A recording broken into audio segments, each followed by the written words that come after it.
suite à l'acceptation par le Saint-Père de la démission pour raison d'âge de Monseigneur Ernest Sambou. Monseigneur Augustin Simel Ndiaye est une figure bien connue de l'Église sénégalaise. Il a été ordonné prêtre le 9 avril 1983 après des études de philosophie et de théologie au grand séminaire interdiocésain François Liberman de Sébikotane. Monseigneur Ndiaye a occupé plusieurs postes au sein de l'Église sénégalaise et ouest-africaine avant sa nomination comme évêque. Monseigneur Simel Ndiaye est ici au micro de Moussa Diagne et de Abdouboy.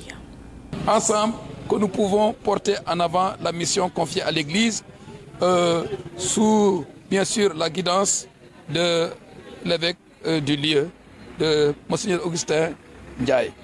Je profite de votre micro, de votre caméra, pour féliciter le peuple sénégalais qui célèbre dans quelques jours, dans 2 jours précisément, l'indépendance.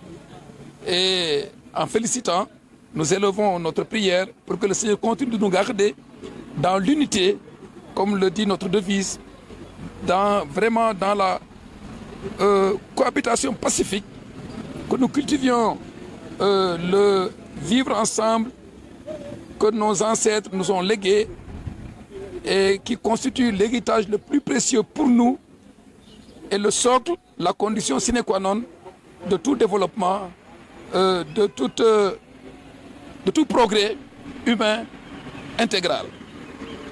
En félicitant le peuple sénégalais, nous nous engageons également à ce que nos prières deviennent réalité. Chacun doit s'engager à être chaque jour une pierre dans l'édification de cette nation, une pierre de paix, de fraternité, de dialogue et d'engagement pour le progrès social, humain, intégral de notre peuple.